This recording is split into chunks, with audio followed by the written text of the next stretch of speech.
भगवान पर विश्वास की अनोखी कहानी। एक छोटे से गांव में एक रिक्शा वाला रहता था। उसका नाम सुनील और उसकी पत्नी का नाम अनीता था। सुनील बहुत ही दयालु और मन का सच्चा इंसान था। उसकी भगवान में श्रद्धा भी अटूट थी। कैसी भी परिस्थिति उसका भगवान पर से भरोसा नहीं डगमगाता।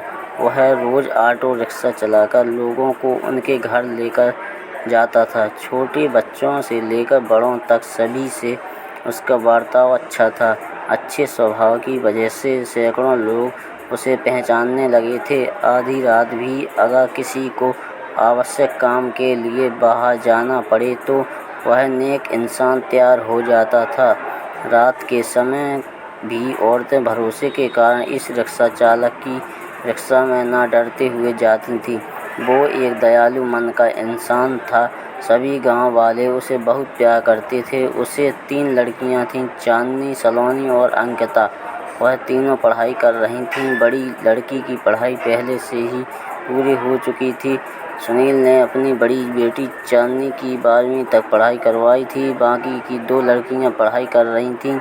उम्र होते ही उसने अपनी बड़ी बेटी की शादी करने का निश्चय किया। भगवान ने दिया हुआ उसके पास जो भी था वो उसके लिए काफ़ी था। रिक्शा चालक ने अपनी बड़ी बेटी की शादी एक अच्छी जॉइंट फैमिली में तय की। उसके ससुराल वालों ने शादी की तारीख निश्चय की थी। रिक्शा चालक ने अपनी बेटी की शादी के लिए पैसे जमा करने के लिए रात दिन मेहनत की थी। उसने अपनी बेटी को गहने, कपड़े और शादी का सब सामान खरीदी किया। वह अपनी बेटी की शादी का दिन देखने के लिए आतुर था। एक दिन वह भगवान के मंदिर में पूजा करने गया। मंदिर में पूजा करते हुए वह बोलने लगा, हे भगवान, मेरी बेटी की शादी जल्द होने वाली है। मेरी बेटी की शादी का सामान खरीदी करते समय मुझे कभी भी कोई कमी नहीं हुई। आपके दयालुपन से सब ठीक चल रहा है। सब सामान अभी आ गया है, खाद्य पदार्थ भी पहुंच गए हैं।